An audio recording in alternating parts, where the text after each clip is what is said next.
সূরা মুহাম্মদ। أعوذ بالله من الشيطان الرجيم. بسم الله الرحمن الرحيم.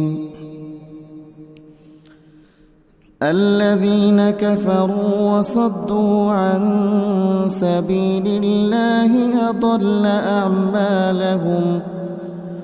যারা আল্লাহ তাআলাকে অস্বীকার করেছে এবং অন্য মানুষদের আল্লাহর পথ থেকে দূরে সরিয়ে রেখেছে, আল্লাহ তাআলা তাদের সমগ্র কর্মই বিনষ্ট করে দিয়েছেন।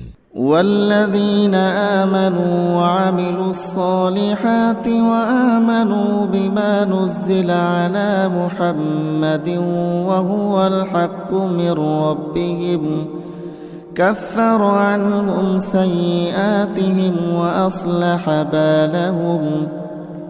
যারা আল্লাহর উপর ঈমান এনেছে এবং ভালো কাজ করেছে, মুহাম্মাদের উপর আল্লাহর তরফ থেকে যা কিছু নাজিল করা হয়েছে তার উপরও ঈমান এনেছে, যা একান্তভাবে তাদের মালিকের পক্ষ থেকে আসা সত্য, আল্লাহ তাআলা তাদের জীবনে সব গুনাহখাতা মাফ করে দেবেন এবং তাদের অবস্থা শুধরে দেবেন। ذلك بأن الذين كفروا اتبعوا الباطل وأن الذين آمنوا اتبعوا الحق من ربهم كذلك يضرب الله للناس أمثالهم. এ সব কিছু এজন্য হবে যারা আল্লাহকে অস্বীকার করে তারা মূলত মিথ্যারই অনুসরণ করে, অপরদিকে যারা ঈমান আনে তারা তাদের মালিকের কাছ থেকে পাওয়া সত্য বিষয়ের অনুসরণ করে, আর এভাবেই আল্লাহ তাআলা এদের জন্য তাদের দৃষ্টান্ত স্থাপন করেন। فإذا لقيتم الذين كفروا فضرب الرقاب حتى إذا أثخنتموهم فشدوا الوثاق فإما منا بعد وإما فداء حتى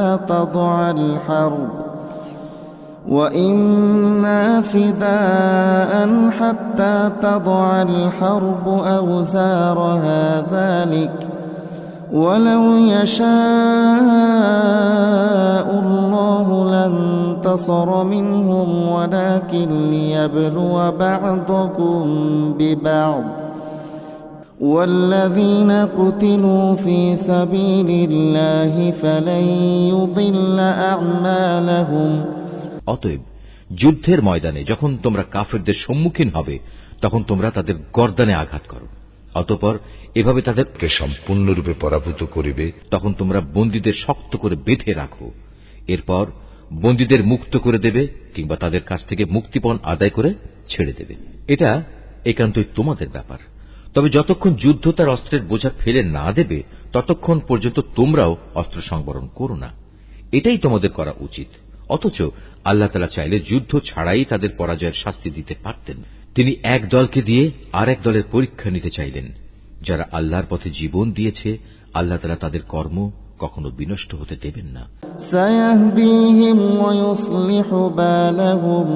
তিনি অবশ্যই তাদের সঠিক পথে পরিচালিত করেন এবং তাদের সার্বিক অবস্থাও তিনি শুধরে দেবেন।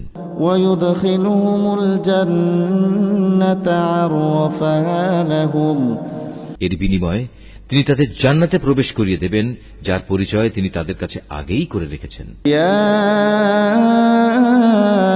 আইয়ুহাল্লাযীনা আমানু ইন তানসুরুল্লাহা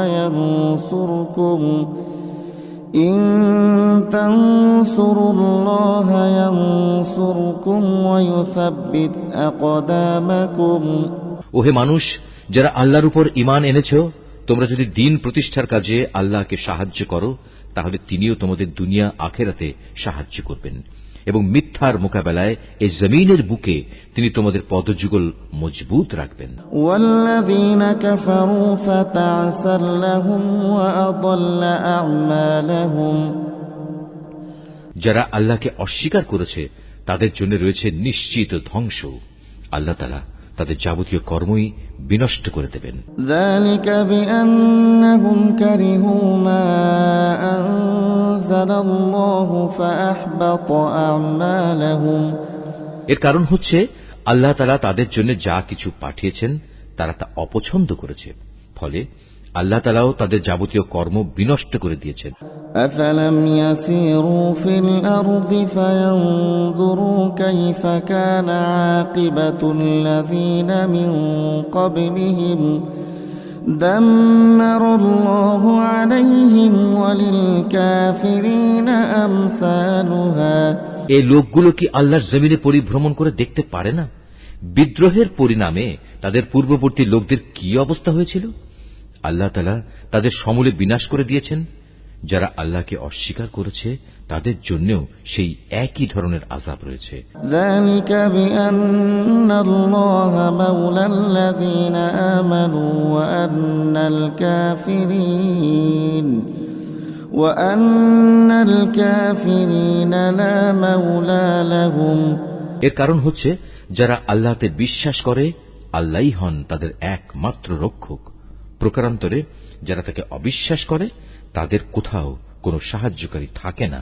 ইন্নাল্লাহা ইউদখিলুল্লাযীনা আমানু ওয়া আমিলুস সালিহাতি জান্নাতিন তাজরি মিন তাহতিহাল আনহার والذين كفروا يتمتعون ويأكلون كما تأكل الأنعام والنار مثوى لهم।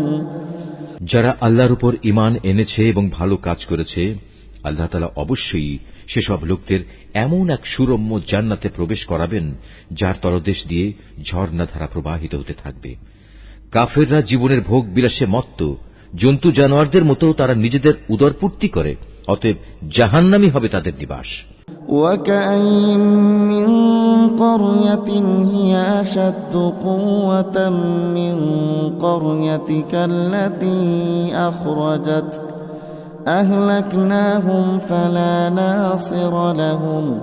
হে নবী, তোমার জনপদ যারা একসময় তোমাকে তোমার জনপদ থেকে বের করে দিয়েছিল তার চাইতে অনেক শক্তিশালী বহু জনপদ ছিল, সেগুলোকেও আমি ধ্বংস করে দিয়েছি। সেদিন তাদের কোনো সাহায্যকারী ছিল না।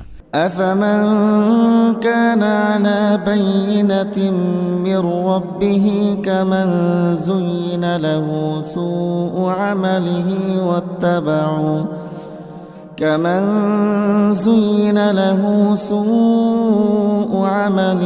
واتبعوا أهواءهم। যে ব্যক্তি তার মালিকের কাছ থেকে আসা সুস্পষ্ট সমুজ্জ্বল নিদর্শনের উপর রয়েছে তার সাথে এমন ব্যক্তির তুলনা কিভাবে হবে যার চোখের সামনে তার মন্দ কাজগুলো শোভনীয় করে রাখা হয়েছে এবং তারা নিজেদের খেয়াল খুশির অনুসরণ করে। মাসালুল জান্নাতিল্লাতী উইদাল মুত্তাকুন ফিহা আনহারুম মিন মাইন গায়রি আসিন وأنهار من لبن لم يتغير طعمه وأنهار من خمر لذة للشاربين وأنهار من عسل مصفى ولهم فيها من كل الثمرات ومغفرة من ربهم كمن هو خالد في النار وسقوا ماء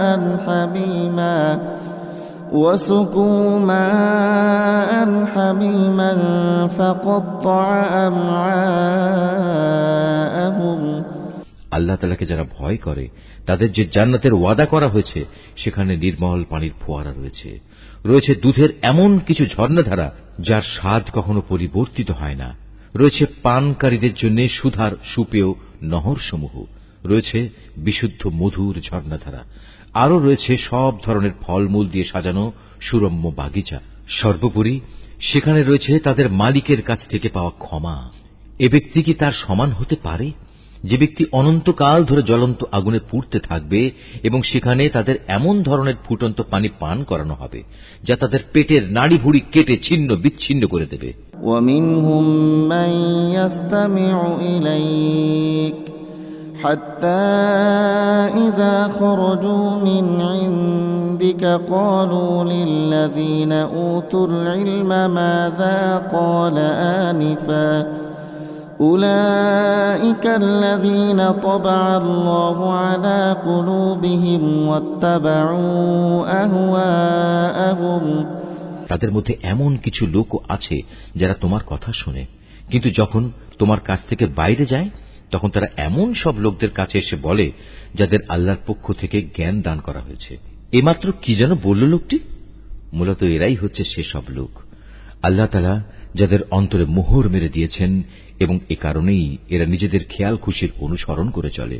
والذين اهتدوا زادهم هدى وآتاهم تقواهم যারা সৎ পথে চলবে আল্লাহ তাআলা তাদের এ সৎ পথে চলা আরো বাড়িয়ে দেন এবং তাদের অন্তরে তিনি তার ভয় দান করেন। فهل ينظرون إلا الساعة أن تأتيهم بغتة فقد جاء أشراطها فأنى لهم إذا جاءتهم ذكراهم হঠাৎ করে কিয়ামতের ক্ষণটি তাদের উপর এসে পড়ুক, তারা কি সেই অপেক্ষায় দিন গুনছে? অথচ কিয়ামতের লক্ষণসমূহ তো এসেই পড়েছে। আর একবার যখন কিয়ামত এসেই পড়বে তখন তারা কিভাবে উপদেশ গ্রহণ করবে? فاعلم أنه لا إله إلا الله واستغفر لذنبك وللمؤمنين والمؤمنات والله يعلم متقلبكم ومثواكم হে নবী, জেনে রেখো আল্লাহ তাআলা ছাড়া দ্বিতীয় কোনো মাবুদ নেই, অতএব তাঁর কাছেই নিজের গুনাহ খাতার জন্য ক্ষমা প্রার্থনা করো। ক্ষমা প্রার্থনা করো তোমার সাথী মোমেন পুরুষ ও মোমেন নারীদের জন্য। আল্লাহ তাআলা যেমন তোমাদের গতিবিধির খবর রাখেন, তেমনি তিনি তোমাদের নিবাস সম্পর্কেও পূর্ণ ওয়াকিবহাল রয়েছেন। ويقول الذين آمنوا لولا نزلت سورة فإذا أنزلت سورة محكمة وذكر فيها القتال رأيت الذين في قلوبهم مرض ينظرون إليك نظر المغشي عليه من الموت فأولى لهم যারা ঈমান এনেছে তারা অত্যন্ত উৎসাহের সাথে বলে, কত ভালো হতো যদি আমাদের প্রতি জিহাদের আদেশ সম্বলিত কোন সূরা নাজিল করা হতো। অতঃপর যখন সেই ঈপ্সিত সূরাটি নাজিল করা হয়েছে তাতে যাদের প্রতি জিহাদের আদেশ দেয়া হলো, তখন যাদের অন্তরে মুনাফিকের ব্যাধি রয়েছে তারা এটা শুনে তোমার দিকে মৃত্যুর ভয় ও সন্ত্রস্ত দৃষ্টিতে তাকাতে থাকলো। অতঃপর তাদের জন্যই রয়েছে শোচনীয় পরিণাম। طاعة وقول معروف فإذا عزم الأمر فلو صدقوا الله لكان خيرا لهم অথচ আদেশের আনুগত্য করা এবং সুন্দর কথা বলাই ছিল তাদের জন্য উত্তম। যখন জিহাদের সিদ্ধান্ত হয়েই গেছে তখন তাদের জন্য আল্লাহর সাথে কৃত অঙ্গীকার পূরণ করাই ছিল ভালো। فهل عسيتم إن توليتم أن تفسدوا في الأرض وتقطعوا أرحامكم অতএব তোমাদের কাছ থেকে এর চাইতে বেশি কি প্রত্যাশা করা যাবে যে তোমরা একবার যদি এই জমিনে শাসন ক্ষমতায় বসতে পারো তাহলে আল্লাহর জমিনে বিপর্যয় সৃষ্টি করবে এবং যাবতীয় আত্মীয়তার বন্ধন ছিন্ন করে ফেলবে। أولئك الذين لعنهم الله فأصمهم وأعمى أبصارهم মূলত এরা হচ্ছে সেসব মানুষ যাদের উপর আল্লাহ তাআলা অভিসম্পাত করেন। তিনি তাদের বোবা করে দিয়েছেন, তাই তারা সত্য কথা বলতে পারে না, এবং তাদের তিনি অন্ধ করে দিয়েছেন, তাই তারা সত্য কি তা দেখতেও পায় না। أفلا يتدبرون القرآن أم على قلوب أقفالها তবে কি এরা কুরআন সম্পর্কে কোন রকম চিন্তা গবেষণা করে না, নাকি এদের অন্তরসমূহের উপর তালা ঝুলে আছে? إن الذين ارتدوا على أدبارهم من بعد ما تبين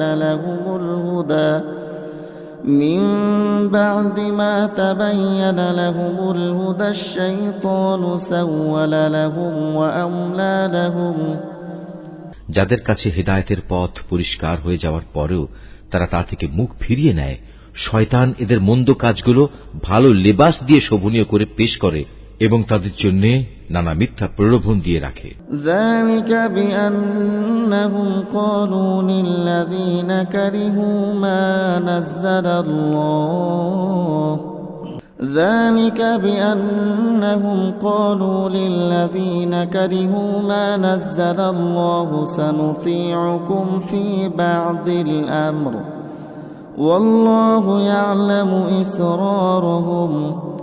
এমনটি এজন্যই হয়েছে, মানুষের জন্য আল্লাহ তাআলা যা কিছু নাজিল করেছেন তা যারা পছন্দ করে না, এরা তাদের বলে, আমরা ঈমানদারদের দলে থাকলেও কিছু কিছু ব্যাপারে আমরা তোমাদের কথা মতোই চলব।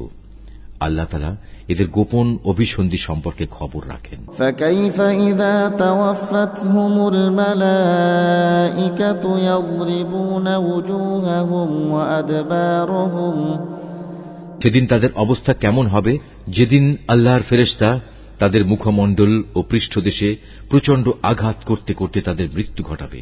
ذلك بأنهم اتبعوا ما أسخط الله وكرهوا رضوانه فأحبط أعمالهم। এটা এজন্যে তারা এমন সব পথের অনুসরণ করেছে যার উপর আল্লাহ তাআলা অসন্তুষ্ট। আল্লাহর সন্তুষ্টি তারা কখনো পছন্দ করেনি। এ কারণেই আল্লাহ তাআলা এদের যাবতীয় কর্ম নিষ্ফল করে দিয়েছেন। أم حسب الذين في قلوبهم مرض أن لن يخرج الله أضغانهم। যেসব মানুষের মনে মুনাফিকির ব্যাধি রয়েছে, তারা কি একথা বুঝে নিয়েছে আল্লাহ তাআলা তাদের এ বিদ্বেষজনিত আচরণ অন্যদের সামনে প্রকাশ করে দেবেন না? ولو نشاء لأريناكهم فلعرفتهم بسيماهم ولتعرفنهم في لحن القول والله يعلم أعمالكم। আমি তো ইচ্ছা করলে তোমাকে তাদের দেখিয়ে দিতে পারি, অতঃপর তাদের চেহারা দেখেই তুমি তাদের চিনে নিতে পারবে। তুমি তাদের কথাবার্তার ধরন দেখে তাদের অবশ্যই চিনে নিতে পারবে এরাই হচ্ছে আসল মুনাফিক। নিঃসন্দেহে আল্লাহ তাআলা তোমাদের যাবতীয় কার্যের ব্যাপারে সম্মুখ ওয়াকিবহাল রয়েছেন। ওয়ালানাবলুওয়ান্নাকুম হাত্তা না'লামাল মুজাহিদিনা মিনকুম ওয়াস-সাবিরিনা ওয়া নাবলুয়া আখবারাকুম। আমি অবশ্যই তোমাদের পরীক্ষা করব যতক্ষণ না আমি এই কথা জেনে নেব কে তোমাদের মাঝে সত্যিকার ভাবে আল্লাহর পথের মুজাহিদ আর কে তোমাদের মধ্যে জিহাদের ময়দানে ধৈর্য ধারণকারী অবিচল। যতক্ষণ পর্যন্ত আমি তোমাদের খোঁজ খবর ভালো করে যাচাই বাছাই করে না নেব, ততক্ষণ পর্যন্ত আমার এই পরীক্ষা চলতে থাকবে। ইন্নাল্লাযীনা কাফারু ওয়া সাদ্দু আন সাবিলিল্লাহি ওয়া শাক্কুর الرسول من بعد ما تبين لهم الهدى لن يضروا الله شيئا وسيحبط أعمالهم। যারা কুফরি করে এবং অন্য মানুষদের আল্লাহর পথে আসা থেকে বিরত রাখে এবং তাদের কাছে হেদায়েতের পথ পরিষ্কার হয়ে যাওয়ার পরেও যারা আল্লাহর রাসূলের বিরোধিতা করে, তারা কখনো আল্লাহ তাআলার কিছুমাত্র ক্ষতি সাধন করতে সক্ষম হবে না, বরং এ কারণে অচিরেই আল্লাহ তাআলা তাদের যাবতীয় কর্ম নিষ্ফল করে দেবেন। ইয়া আইয়ুহাল্লাযীনা আমানু আতিউল্লাহা ওয়া আতিউর রাসূল ওয়া লা তুবতিলু আ'মালাকুম। ওহে মানুষ, যারা ঈমান এনেছো, তোমরা সর্বাবস্থায় আল্লাহর আনুগত্য করো, শর্তহীন আনুগত্য করো তার রাসূলের। বিদ্রোহ করে কখনো তোমরা নিজেদের কাজকর্ম বিফলে যেতে দিও না। ইন্নাল্লাযীনা কাফারু ওয়া সাদ্দু আন সাবিলিল্লাহি সুম্মা মাতু ওয়া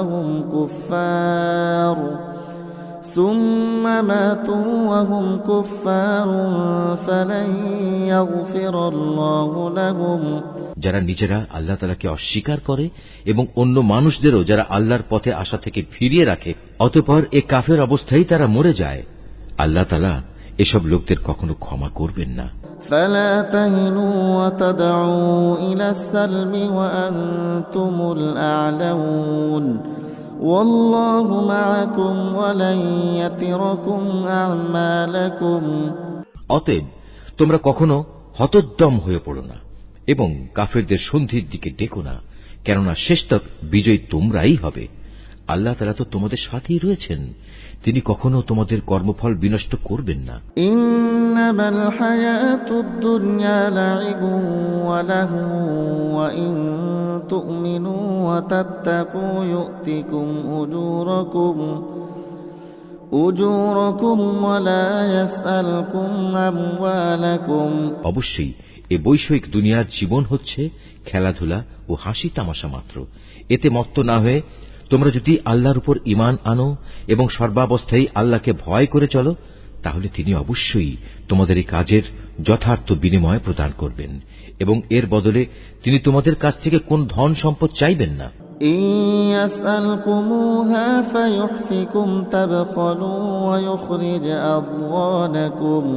যদি কখনো তিনি তোমাদের কল্যাণের জন্য তোমাদের ধন সম্পদের কিছু অংশ দাবি করেন, অতঃপর এর জন্য তিনি যদি তোমাদের উপর প্রবল চাপও প্রদান করেন, তাহলেও তোমরা তা দিতে গিয়ে কার্পণ্য করবে, ফলে তোমাদের বিদ্বেষজনিত আচরণগুলো তিনি বের করে দেবেন। হা আনতুম হাউলাই তুদউনা লিতুনফিকু ফি সাবিলিল্লাহ ফামিনকুম মান ইয়াবখাল ومن يبخل فإنما يبخل عن نفسه والله الغني وأنتم الفقراء وإن تتولوا يستبدل قوما غيركم ثم لا يكونوا أمثالكم।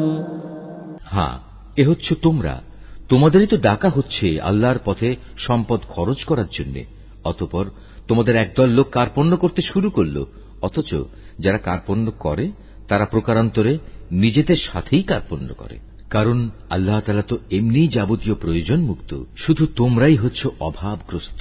তা সত্ত্বেও যদি তোমরা আল্লাহর পথে ফিরে না আসো, তাহলে তিনি তোমাদের জায়গায় অন্য কোনো এক জাতির উত্থান ঘটাবেন, অতঃপর তারা কখনো তোমাদের মতো হবে না। Mahfuz, Art of Nature. الذين كفروا وصدوا عن سبيل الله أضل أعمالهم والذين آمنوا وعملوا الصالحات وآمنوا بما نزل على محمد وهو الحق من ربهم كفر عنهم سيئاتهم وأصلح بالهم ذلك بأن الذين كفروا اتبعوا الباطل وأن الذين آمنوا اتبعوا الحق من ربهم كذلك يضرب الله للناس أمثالهم فإذا لقيتم الذين كفروا فضرب الرقاب حتى إذا أثخنتموهم فشدوا الوثاق فإما منا بعد وإما فداء حتى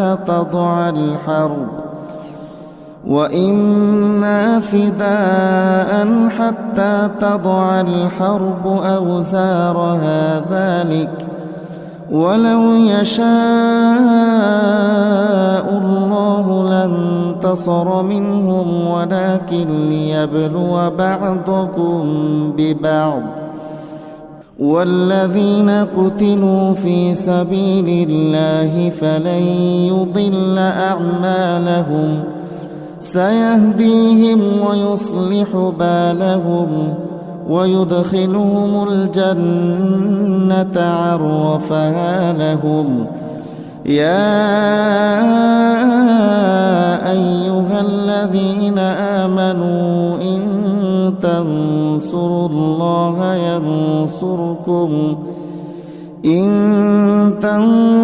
الله ينصركم ويثبت أقدامكم والذين كفروا فتعسا لهم وأضل أعمالهم ذلك بأنهم كرهوا ما أنزل الله فأحبط أعمالهم أفلم يسيروا في الأرض فينظروا كيف كان عاقبة الذين من قبلهم دمر الله عليهم وللكافرين أمثالها ذلك بأن الله مولى الذين آمنوا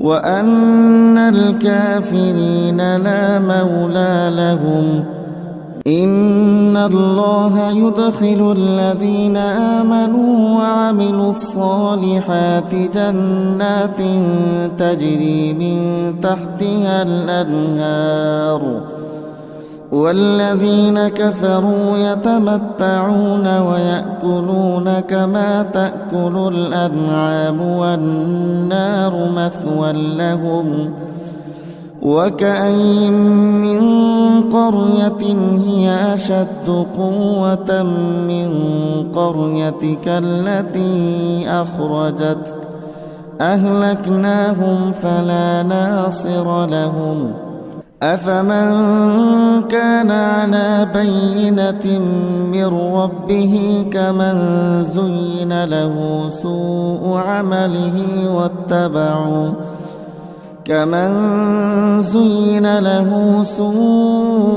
عمله واتبعوا أهواءهم مثل الجنة التي وعد المتقون فيها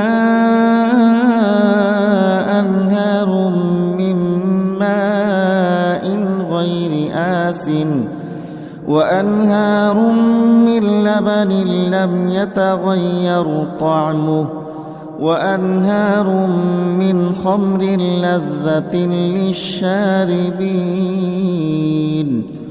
وأنهار من عسل مصفى ولهم فيها من كل الثمرات ومغفرة من ربهم كمن هو خالد في النار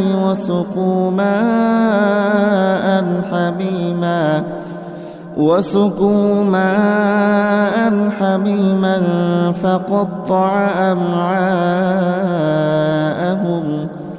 ومنهم من يستمع إليك حتى إذا خرجوا من عندك قالوا للذين أوتوا العلم ماذا قال آنفا أولئك الذين طبع الله على قلوبهم واتبعوا أهواءهم والذين اهتدوا زادهم هدى وآتاهم تقواهم فهل ينظرون إلا الساعة أن تأتيهم بغتة فقد جاء أشراطها فأنى لهم إذا جاءتهم ذكراهم فاعلم أنه لا إله إلا الله واستغفر لذنبك وللمؤمنين والمؤمنات والله يعلم متقلبكم ومثواكم ويقول الذين آمنوا لولا نزلت سورة فإذا أنزلت سورة محكمة وذكر فيها القتال رأيت الذين في قلوبهم مرض ينظرون إليك نظر المغشي عليه من الموت فأولى لهم طاعة وقول معروف فإذا عزم الأمر فلو صدقوا الله لكان خيرا لهم فهل عسيتم إن توليتم أن تفسدوا في الأرض وتقطعوا أرحامكم أولئك الذين لعنهم الله فأصمهم وأعمى أبصارهم أفلا يتدبرون القرآن أم على قلوب أقفالها إن الذين ارتدوا على أدبارهم من بعد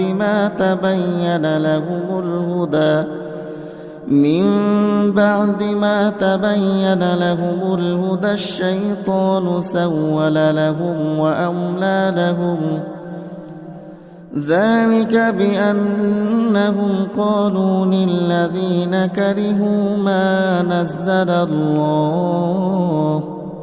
ذلك بأنهم قالوا للذين كرهوا ما نزل الله سنطيعكم في بعض الأمر والله يعلم إسرارهم فكيف إذا توفتهم الملائكة يضربون وجوههم وأدبارهم ذلك بأنهم اتبعوا ما أسخط الله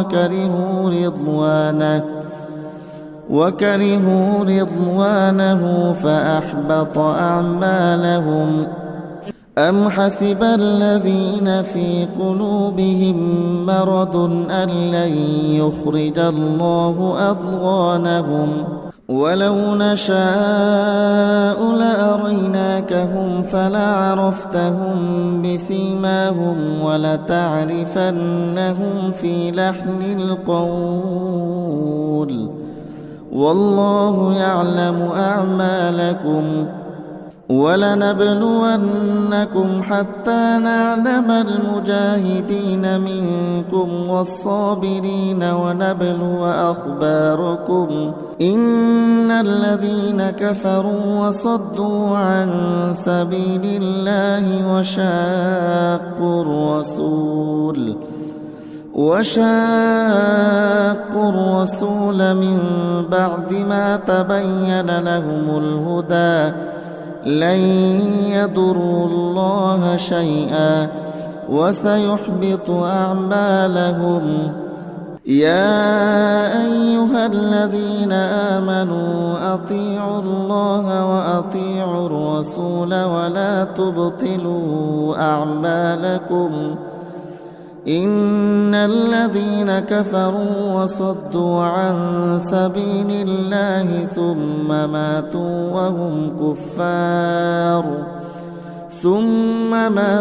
وهم كفار فلن يغفر الله لهم فلا تهنوا وتدعوا إلى السلم وأنتم الأعلون والله معكم ولن يتركم أعمالكم إنما الحياة الدنيا لعب ولهو وإن تؤمنوا وتتقوا يؤتكم أجوركم ولا يسألكم أموالكم إن يسألكموها فيحفكم تبخلوا ويخرج أضغانكم ها أنتم هؤلاء تدعون لتنفقوا في سبيل الله فمنكم من يبخل ومن يبخل فإنما يبخل عن نفسه والله الغني وأنتم الفقراء وإن تتولوا يستبدل قوما غيركم ثم لا يكونوا أمثالكم